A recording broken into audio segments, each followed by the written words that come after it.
तो मंजूर हुआ है, लेकिन अपोजिशन के बगैर बजट मंजूर होना कुछ फीका फीका सा नहीं लगा? जी, आपकी बात ठीक है। हम भी तकरीबन पिछले 2-3 दिन से ये कोशिश कर रहे थे। हमारे वफ्द में मिनिस्टरान भी गए, हमारी ख़वातीन MPs भी गए। तो हमने अपोजिशन से ये रिक्वेस्ट की कि जी आप थाने में वहाँ नहीं जचते हैं, आप लोग इधर आएँ, असम्बली के अंदर आएँ और बजट का हिस्सा बने। लेकिन उनकी एक डिमांड थी कि जी या अंदर करें या बाहर करें।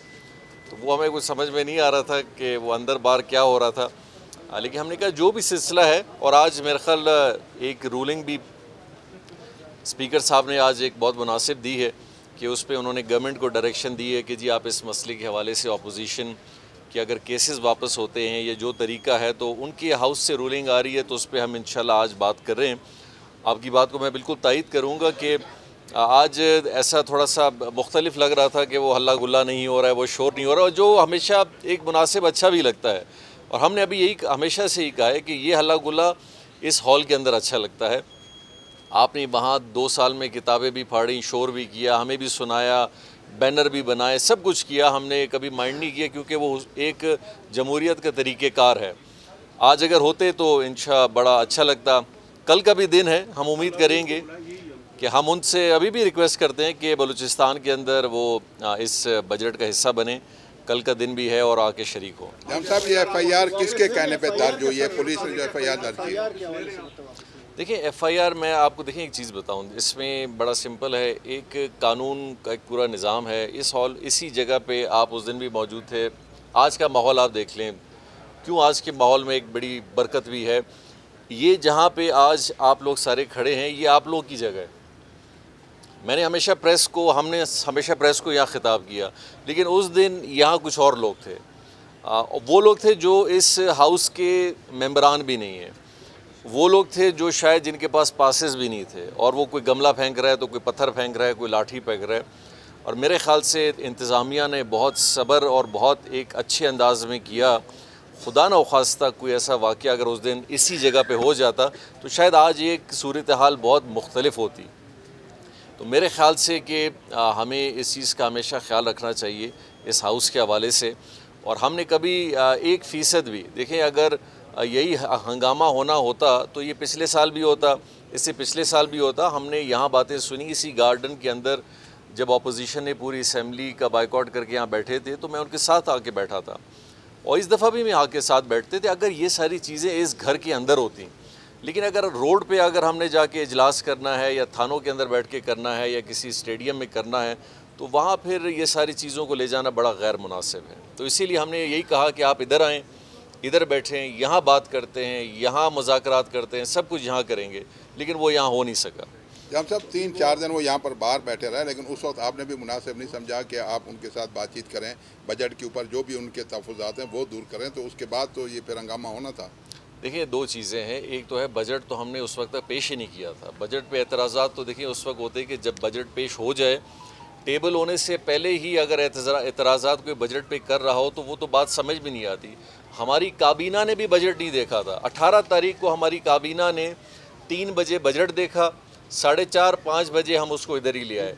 तो आप मुझे ये बताएं कि अगर कोई कहता है कि जी बजट गलत था, तो मैं एक सवाल बड़ा करता हूँ कि अगर हुकूमत को भी बजट का नहीं पता, काबीना को भी नहीं पता, मेंबरान को भी नहीं पता, लेकिन अपोजिशन को पता था कि बजट में क्या हो रहा है, तो वो एक गलत एतराज़ था। हाँ, टेबल हो जाता, पूरा बजट 1-2 घंटे आप लोग पढ़ लेते, फिर एतराज़ करते, फिर हंगामा ही होता, सब कुछ होता, फिर एक सेंस बनता है। उससे पहले देखिए पॉलिटिकल एक मूव चली थी जिसमें वो बाहर आके बैठे थे, और बाबर मूसा खेल साहब ने मुझे ख़ुद फ़ोन किया एज ए डिप्टी स्पीकर कि जाम साहब ये बाहर बैठे। मैंने कहा जी आप हाउस के कस्टोडियन हैं, आप बिल्कुल बात करें। जब उन्होंने उनसे बात की, उन्होंने कहा जी आपसे बातें नहीं करनी है, हमने तो हुकूमत से बात करनी है और हमने PSDP के हवाले से, बजट के हवाले से बात करनी है, जो कि नामुनासिब था। देखिए हाँ, चीफ मिनिस्टर के घर के बाहर अगर वो बैठे होते, सेक्रेटरीट के बाहर बैठे होते, तो यस मैं ज़िम्मेदार था, मैं उनके पास वफ्द भेजता, शायद ख़ुद भी चला जाता कि जी आप अंदर आएँ बात करते हैं। लेकिन जब आप इस हाउस के अंदर बैठे हैं एहतजाज पे, क्योंकि इधर ही बैठे थे एहतजाज पे, जब मैंने कुर्सियाँ देखी थी तो बाबू रहीम साहब और सना साहब और अख्तर हुसैन साहब सारे इसी सीढ़ियों पे बैठे हुए थे। तो यहाँ फिर फ़र्ज़ वो था कि असम्बली के कहने पे मेरा ख्याल अंदर जाते और स्पीकर साहब से बात करते और डिप्टी स्पीकर से बात करते, और फिर स्पीकर साहब और डिप्टी स्पीकर अगर बोलते कि जी एक काबीना, एक कमेटी हम पार्लिमानी बनाते हैं जिसमें हुक्मरानी 3-4 लोग हों और 3-4 लोग जो हैं वो अपोजिशन के हों, हमने कभी मना नहीं किया, हम आके बिल्कुल बैठ जाते। लेकिन बाद में जब ये वाक़यात इतने ख़राब हो गए, फिर चीज़ें बहुत एक दूसरे रुख की तरफ चली गई। जाम साहब, आपके बारे में ये भी तासुर है लोगों का कि आप पैसों के मामले में बड़ा मिजाज है, खजानों के मुंह जिस तरह सबका उजराला खोल देते थे उस तरह से नहीं करते, तो आप नहीं समझते कि शायद यही वजह होगी कि इत्तेहादी भी नाराज़ हो जाते हैं, अपोजिशन भी नाराज़ हो जाती है? बलूचिस्तान में अगर 170 अरब का बजट अगर हम पेश करें तरक्याती कामों का, तो मेरे ख्याल ये ख़जाने खोलने वाली बातें हैं, बंद तो मुझे नज़र नहीं आ रही हैं। बलूचिस्तान के हिस्ट्री में सबसे ज़्यादा बजट ख़र्च करना भी हमारी हुकूमत ने किया है, ये भी ख़जाने खोलने वाली बातें हैं। हर हलके के अंदर जहां पिछले दौरों में 20-20, 30-30 करोड़ खर्च होते थे, इस दफ़ा 1-1, 2-2, 3-3 अरब रुपए खर्च हो रहे हैं, ये भी ख़जाने खुलते हैं। तो मुझे वो मंतक समझ में नहीं आ रही कि ये किस ख़जाने की बात करें। बलूचिस्तान के लोगों के लिए, बलूचिस्तान के हलकों के लिए, बलूचिस्तान की तरक्की के लिए जितना मेरे ख्याल इन 3 सालों में हमने ख़जानों के दरवाज़े नहीं बल्कि गेट भी खोल दिए, वो कभी इसकी मिसाल नहीं मिलती। आप देखिए उसको ज़रूर, मैं नहीं कहता। ये बजट हमने पेश किया 170 अरब का है, इससे पहले 105 अरब का था, इससे पहले तकरीबन हमारा 85 अरब का था। कभी कोई SNEs हो, बजट हो, नॉन डेवलपमेंट हो, इंडाउमेंट फंड्स हो, लोगों को पैसे देने का हो, हेल्थ कार्ड हो, हर लिहाज से हमने खोला हुआ है। प्रॉब्लम सिर्फ ये आ रही है कि आदतें थोड़ी हमने बिगाड़ दी पहले 2 सालों में। अपोजिशन को कभी पैसे नहीं मिलते थे, लेकिन उनकी तजावीज़ पे हमने उनके हलकों पे पैसे दिए। आप उनसे पूछें, अगर आपके सामने कहते हैं कि इन 2 सालों में हमारे तजवीज़ पे कोई काम नहीं हुआ, मैं ज़िम्मेदार हूँ। बल्कि इस बजट में भी आप इस PSDP में भी ढूंढेंगे तो आपको उनके हलकों के भी काम नज़र आएंगे और हो सकता है कि उनकी तजवीज़ पे भी काम नज़र आएंगे। सरदार यार मोहम्मद रेज़ा ने इस्तीफा का ऐलान किया था, आज उन्होंने गवर्नर बलूचिस्तान को पेश कर दिया है। वो आपके इत्तेहादी भी हैं, क्या इत्तेहादी होने के नाते आप उनसे बातचीत या उनको मनाने की कोशिश करेंगे? देखिए, मेरे लिए बहुत काबिल एहतराम है, मैंने हमेशा उनका एहतराम किया है। सियासत में आपने देखा होगा जब सेनेट का भी वाक़या हुआ था, 1-2 और चीज़ें भी हुई थी, तो एक बड़ा डिस्टेंस आया था। और जब खान साहब भी आए थे, प्राइम मिनिस्टर साहब, तो हम एक ही जगह बैठे थे, तो वहाँ पे भी वो जज्बात में थे और फिर ठीक भी हो जाते हैं। सरदार साहब खुश भी हो जाते हैं, फिर नाराज़ हो जाते हैं, फिर खुश हो जाते हैं। मेरा उनसे कोई गिला नहीं है, मैं उनसे इसलिए गिला नहीं करना चाहता हूँ। मेरे वालिद साहब के साथ कुलीग रहे हैं, मेरे लिए भी एक सफ़ेद रीश हैं। मुनासिब नहीं लगेगा कि मैं कोई ऐसी बात करूं या उनके किसी सवाल का जवाब दूं जो मेरे लिए नामुनासिब हो। मैं सिर्फ यही कहूँगा, सियासत में देखें, अगर हम जज्बात से काम लेंगे, सियासत को हम सियासत नहीं करके चलाएंगे, फिर यह मसाइल ज़्यादा पैदा होंगे।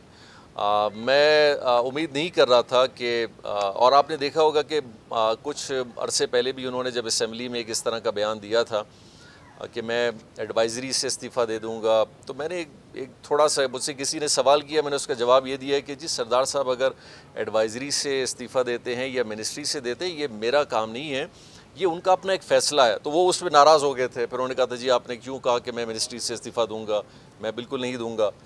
आज भी मैं ये कहता हूँ कि देखिए, मेरा न कोई हमारी कोई डिमांड है, न कोई ऐसी बात है, वो हमारे इत्तेहादी हैं, बल्कि उनके मेंबर्स भी हमारे साथ हैं, सारे साथ हैं। हमें एक बड़े अच्छे माहौल में बलूचिस्तान को एज ए कोलिशन चलाना है। लेकिन अगर हम जज्बात में एक दूसरे के साथ बस लड़ते रहेंगे, हर बात पे नाराज़ होंगे कि आपने मुझे ये क्यों बोला, मैंने आपको ये क्यों बोला, फिर तो ये माहौल उस तरह का बनेगा नहीं। लेकिन आज मैंने सुना है, अभी आपके बाहर आने से पहले मुझे गवर्नर साहब ने भी फ़ोन किया कि उनका इस्तीफ़ा मेरा ख़्याल उनके बेटे वहाँ पहुँचा के गए और वो गवर्नर साहब को उन्होंने कहा है कि आप इसको एक्सेप्ट करें। और उसमें जो मैंने उसका जो पढ़ा है थोड़ा बहुत, उसमें भी उन्होंने मेरे पे ज़ाहिर किया है कि ये मेरी वजह से है। लेकिन मैं आपको तो ये बजट देखिए हमने पेश किया है, एजुकेशन, मैं अभी भी कहता हूँ ये सारा क्रेडिट सरदार साहब का है जो आज भी इस बजट के अंदर है। ये हुकूमत का क्रेडिट होता है, ये किसी फ़र्द का नहीं होता। ये सारी कोलिशन का क्रेडिट है हर डिपार्टमेंट के अंदर। अनप्रेसिडेंटेड बलूचिस्तान की हिस्ट्री में हायर एजुकेशन और सेकेंडरी एजुकेशन में अगर इस तरह का बजट कभी आया हो तो मैं और हम ज़िम्मेदार हैं। लेकिन आप उस बजट को पढ़ें, तो मेरा ख्याल बलूचिस्तान को डिग्री कॉलेजेस हो, इंटर कॉलेजेस हो, हायर सेकेंडरी हो, बोर्डिंग स्कूल्स हो, मिसिंग फैसिलिटीज़ हो, बसेस गर्ल्स की हो, डिग्री कॉलेजेस हो, स्टूडेंट्स के लिए, फैकल्टी के लिए रेजिडेंशियल्स हो, ये सारे इंडाउमेंट फंड्स हो, स्कॉलरशिप्स हो, ये सारी चीज़ें इस बजट में शामिल हैं। इससे अच्छा बजट हम एजुकेशन के मद में पेश नहीं कर सकते। तो मेरे ख्याल उनको ओन करना चाहिए, हमारे साथ होना चाहिए था, लेकिन बुज़ुर्ग हैं, थोड़े नाराज़ हैं। नहीं, गवर्नर होगा, वो टोटली उनकी डिस्क्रिशन है। जाम साहब, सिक्योरिटी फोर्सेस पे दिन ब दिन दहशतगर्दी के वाक़यात हो रहे बलूचिस्तान, इस हवाले से आप क्या करें? देखिए, मैं आपको बताऊं कि और यही एक वजह है जो आपके सवाल को मैं आगे बढ़ाऊंगा। देखिए, उस दिन बहुत सारे लोग कहते हैं कि जी आपने इधर एक कर्फ्यू का समा बनाया हुआ था। देखिए, जिस तरह के हालात पाकिस्तान में और ख़ासकर बॉर्डर एरियाज़ के हवाले से आपने लाहौर में देखा वाक़या हुआ, लाहौर के अंदर एक इतना बड़ा वाक़या हुआ और वो एक रिमोट कंट्रोल बम के ज़रिए हुआ। यहाँ पे मैं और आप फिर रहे हैं, जिस तरह हज़ारों लोग, 100 लोग हैं, तो यहाँ अगर उस दिन कोई इस तरह नाखुशगवार वाक़या गुज़र हो जाता जिसमें मैं शामिल हूँ, आप शामिल हैं, मीडिया के लोग शामिल हैं, मेंबरान हैं, आम इंसान हैं, तो कल मुझसे और हमसे सवाल होता कि जी ये आपने कम नफरी लगाई, कम मसला हुआ था। तो ये हमें थोड़ा सा सीरियस लेना चाहिए कि बलूचिस्तान के हालात अल्हम्दुलिल्लाह लॉ एंड ऑर्डर में बहुत बेहतर हैं, लेकिन कुछ टारगेटेड और कुछ इश्यूज़ को कुछ इदारे, कुछ लोग, कुछ बाहर से इन्फिल्ट्रेशन जो है वो डिस्टेबलाइज करना चाहती है, पाकिस्तान में करना चाहती है और फिर बलूचिस्तान में भी करना चाहती है। तो मुझे और आपका बड़ा ख्याल रखना चाहिए। हमें चीज़ों को लाइट किसी भी सूरत नहीं लेना है, हमें अपनी सारी तदाबीर करनी है ताकि ये वाक़यात ना हो, और अगर होंगे भी तो हमारी पूरी तैयारी उस हवाले से होनी चाहिए। बजट के बाद काबीना में तब्दीली की बात थी, कोई इस किस्म की खबरें भी आ रही थी, सोशल मीडिया पे काफ़ी चल रही थी, तो क्या आवाज़? देखिए, काबीना में हम कोई तब्दीली नहीं कर रहे, कुछ मेंबरान ख़ुद अपनी तब्दीली कर रहे हैं, उसमें मैं तो नहीं कुछ कह सकता। देखिए, ये दूसरा इस्तीफ़ा है जिसको आप देख रहे हैं, लेकिन एक चीज़ देखें, ये हमेशा से हमने देखा है, ये आज की पहली बात नहीं है। जितनी भी हुकूमतें बलूचिस्तान में गुज़री हैं, सूबों में गुज़री हैं, ये एक डेमोक्रेसी और एक जमहूरी सिस्टम का हिस्सा है। कुछ लोग मिनिस्टर बनते हैं, कुछ नहीं बनते, कुछ बाद में बनते हैं, कुछ शुरू में बन जाते हैं। ये सिलसिला सियासत में चलता रहता है, इसमें कोई ऐसा परमानेंट सीट तो किसी ना मेरी भी नहीं है।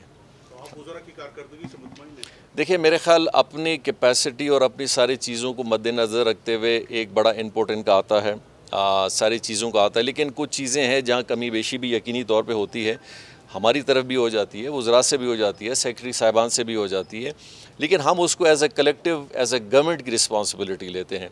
लेकिन मैं इंशाल्लाह उम्मीद करूँगा कि ये जो 2021 का हमारा साल है, ये जो बजट हमने पेश किया है, हम ये महसूस करते हैं और शायद हमसे पहले अपोजिशन ने महसूस कर लिया कि ये बजट अगर इनका हो गया तो फिर थोड़ा मामला सियासी तौर पर ठीक नहीं होगा, लेकिन हमारी पूरी कोशिश होगी और मैं उनसे रिक्वेस्ट करूँगा कि आप हमारा बजट पढ़ें।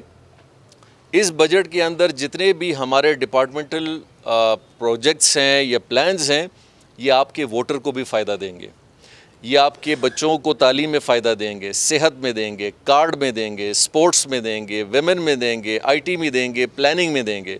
ये कोई इनफरादी वर्कर को फ़ायदा इससे नहीं पहुँचेगा, ये आपके लोगों को भी फ़ायदा पहुँचेगा, हमारे लोगों को भी पहुँचेगा। तो बलूचिस्तान की खातिर इस बजट को आप लोग सपोर्ट करें और इसका फ़ायदा हासिल आपको भी होगा, हमें भी होगा। 2023 का मैदान खुला है, लोगों ने हमें पसंद किया, हमारी तरफ आएंगे, आपको पसंद किया, आपकी तरफ आएंगे। Thank you. Party intra party नहीं होंगे, ये भी होंगे चल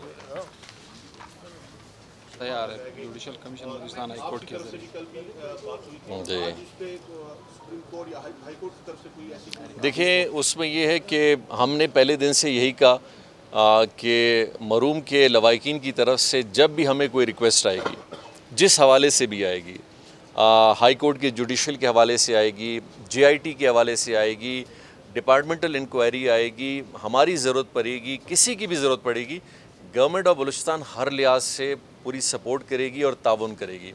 और अभी भी अज़हर ख़ान साहब यहाँ मौजूद है, हमने इसीलिए बार बार उनके लवाकिन से भी बातचीत की है कि वो जिस हवाले से भी हमें प्रपोज़ल देंगे, इंशाअल्लाह ताला गवर्नमेंट ऑफ बलूचिस्तान उसको उसी तरीके से आगे परसू करेगी। और हम कोशिश करेंगे कि गवर्नमेंट की तरफ से कोई ऐसी चीज़ महसूस तक भी ना हो कि हम किसी चीज़ में कोई रुकावट डाल रहे हैं या किसी चीज़ के हवाले से कोई पेशरफ्ती नहीं करना चाहते। इंशाल्लाह ये पेशरफ्ती होगी, हर लिहाज से होगी और उसी तरीके से होगी जो वो मंजूर करेंगे और वो जो महसूस करेंगे कि ज़्यादा बेहतर तरीक़ेकार है। बहुत शुक्रिया। ठीक है जी।